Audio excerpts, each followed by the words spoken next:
Hello there and welcome. It's Psychic Cynthia here, Spiritual Psychic Cynthia Killian. And welcome to you, my fellow stargazers and travelers and seekers on the cosmic and spiritual psychic paths. So we have an eclipse coming up in April 2023 here real soon in not too many, just a little bit more than a few days. So on April 19th, depending on what time zone you live in my time zone, it's April 19th, Wednesday night at, I believe it's 11:13 p.m. We're having this solar eclipse in late degree Aries, 29 degrees. It's almost Taurus, not quite. Now, if you're living in the eastern United States or in Europe, in other parts of the world, it's probably going to technically be on April 20th for you, but for those of us in the United States Western, let's say, I'm in Central time zone, or if you're in the Mountain or Pacific time zones, it will be technically the 19th. So enough about the dates. Let's just talk a bit about it. And solar eclipse happens at a new moon, and this is our first solar eclipse of this year. And the new moon is usually a time where we get that nice gentle push of energy. It gives us a little boom, a little wind, a blast of enthusiasm and some extra initiative to get things done. And it's a refreshing time of new beginnings. But it's a little bit different flavor when you add a solar eclipse into it. And by the way, at a solar eclipse, there's a shadow. Actually, at all eclipses, there's a shadow, okay? But here we have the moon obscuring the sun. And solar eclipses tend to have more obvious effects, especially more external world effects. And, usually the new moon time, which is what we're coming up on, it is a new moon. It just also happens to be a solar eclipse. Usually this is a time of peaceful reflection, and that small energy boom coming in. But when, you have this, just think of it as a shadow aspect with the, the light of the sun being obscured by the moon, things get a little crazy. There's a lot of upheaval a lot of times, whether that's emotionally or in the outer world. So yeah, there can be some upheaval and some chaos. And all eclipses, whether they're solar or lunar, are agents for upheaval in a way. Well, the upheaval is a cleansing force, okay? These are cleansing mechanisms of the universe. This is the way, the universe gives you an opportunity to realign and redirect your path and clarify about every 6 months or so. And yes, most new moons have, an effect. They sit into being a cycle that is about a month. But when there's a solar eclipse involved, it's a 6-month cycle. So you can think basically from mid-April to about mid-October, not quite, of this year. This is a new cycle we're setting into play. And one thing that can be said, don't try to think about the whole 6 months at a time, okay? I think that's too much for most people. Although you can make plans, and but then things don't always turn out the way you think they're going to around the time of an eclipse. There's a lot of de-stabilization energies. Did I mention too that Mercury goes retrograde the day after? Not long after. It's the next day, this eclipse. So that means this eclipse is occurring during the pre-retrograde storm of Mercury. So definitely these energies can and do mess with the equilibrium, so you might feel a little bit off, you might feel more emotional, but on the other hand, this is a time to reset, to reorientate. The thing about this solar eclipse, well, first of all, any solar eclipse, often will move us into unfamiliar, uncharted territory. So don't be surprised if you find yourself, having to move in new directions that you're not at all familiar with, even if it's just something on a collective level, like dealing with the new AI, for example. it could be something more personal than that, but it definitely could be that. Okay, for example. So, the thing, again, about an eclipse, there's a shadow involved. And I think that's really pertinent to this particular eclipse, because this eclipse at 29 degrees Aries is making a very tight square to Pluto at 0 degrees Aquarius. And Pluto has that connection to the shadow realm. And what is the shadow? I mean, there's been a lot of books written about that and videos and talks, and we talk about doing shadow work, but a lot of times we think about the shadow as like being icky stuff, like painful things we don't want to look at, or things we're embarrassed or ashamed of, and yes, it can be that, but one way to think of the shadow is simply unrealized, unexplored power. Think about that there are things that are pushed down in your subconscious, or aspects of yourself and your life that you just haven't explored yet, and they're powerful. They're very powerful. These are unrealized aspects of yourself, and with this particular eclipse, this April 19th or 20th 2023 solar eclipse in Aries, with this squaring Pluto, this is going to be activating power issues. So, there could be power struggles, there could be power plays. You could find yourself engaging in manipulations or power plays, or being jealous, or others around you. I mean, don't think just because you're spiritual you won't be affected by this. Like, if you meditate a lot, and that is great actually if you do, okay? And I definitely recommend meditating more right now. This is a very specific step you can take. Clear off 10 to 15 minutes a day to just sit and breathe. I mean, if you have to do something, maybe you can start with a little spiritual reading a favorite book, just a paragraph or two, and then reflect on that, or a little prayer. Maybe there's a mantra or an affirmation you can say at the beginning to initiate, to kick off your meditation. But yes, give yourself 10 or 15 minutes a day if you're not already doing that, so that you can stay centered in the storm, the chaos that's going to be brewing with this eclipse. I mean, there's no doubt that these eclipses, especially the solar ones, trigger effects in the outer world. They trigger chaos, sometimes actual storms. Now, listen, it doesn't mean the world is going to end or anything like that, but yes, what is happening in the cosmos will reflect in the physical phenomena as well. So yeah, it will help to minimize some of these more challenging aspects, particularly the shadow aspects that are not as pleasant. It will help to meditate more, to meditate some, okay? But even if you're doing the meditation, and even if you are coming from a higher spiritual loving place, let's say that your expression of the Pluto energy, there's a lot of Pluto energy with this eclipse, okay? Let's say that your expression of the Pluto energy is quite healing, and that you're activating your strong willpower. So these are the positive aspects of this eclipse squaring Pluto. When I say the eclipse squaring Pluto, well, a solar eclipse is a conjunction and alignment between the sun and the moon. They are together. So when the eclipse is squaring, making that 90-degree aspect, the eclipse squares Pluto, that means the sun and the moon both square Pluto. Okay, they're forming a tense configuration, you might say.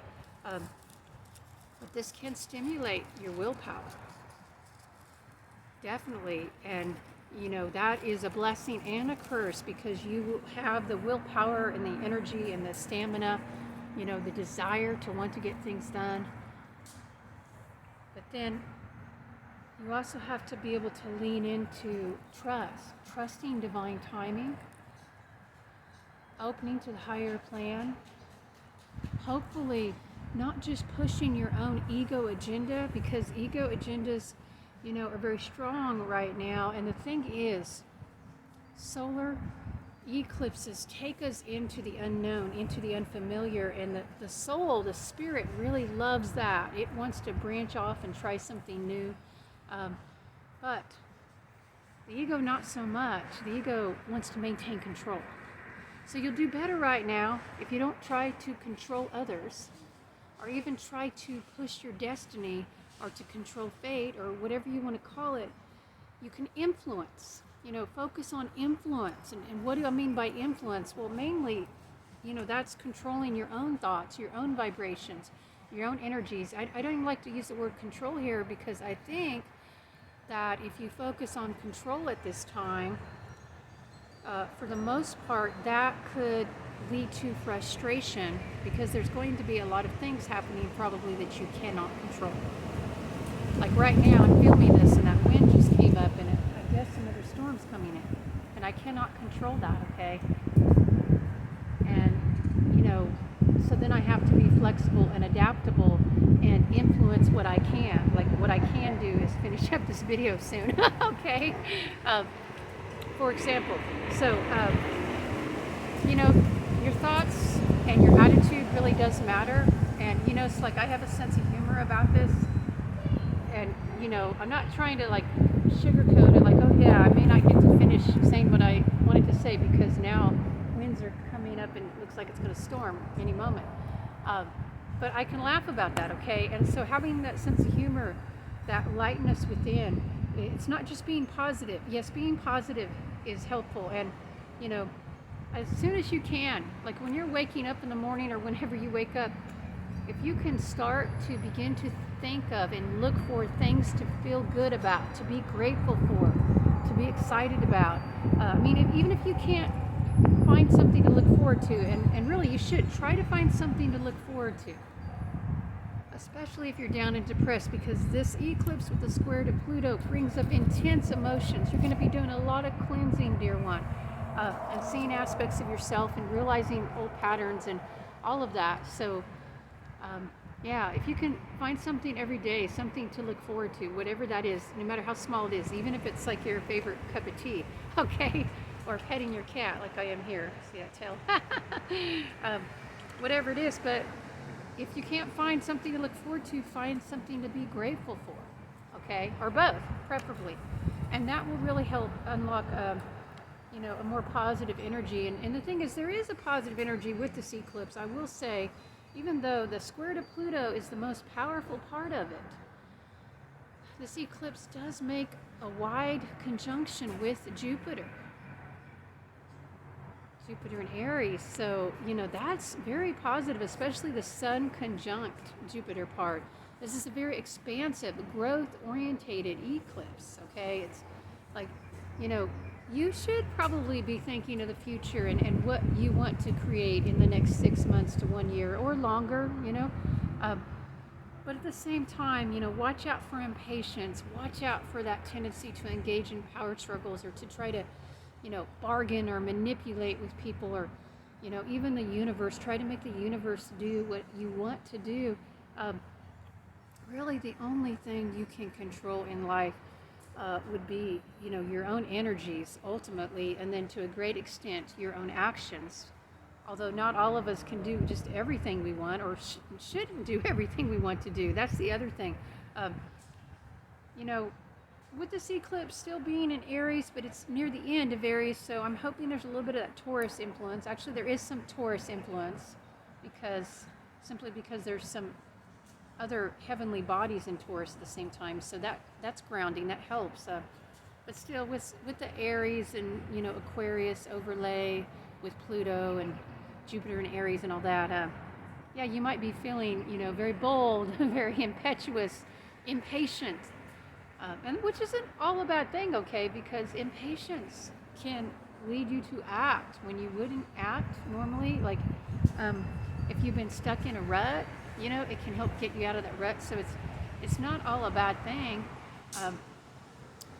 But in terms of making plans, big plans, okay, because you might want to make big plans right now with the Jupiter influence.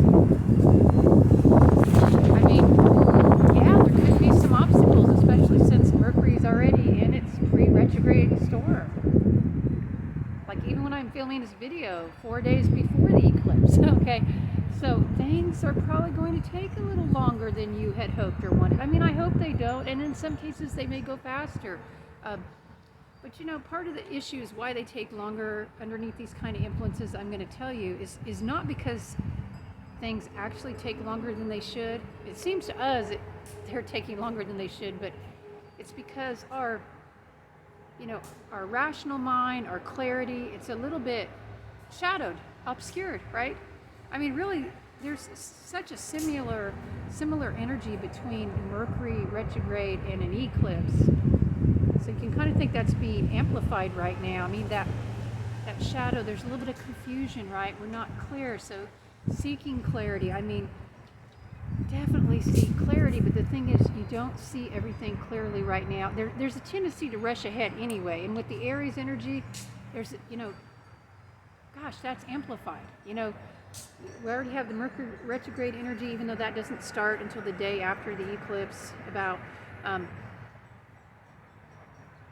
but we're in the pre-retrograde storm, and then you have the shadow aspect of the eclipse with the eagerness and impatience of Aries, the impetuousness. So sometimes you try to skip steps. And one thing about this solar eclipse, it's all about, yes, making major changes, but doing that by showing up and taking responsibility, clearing up karma.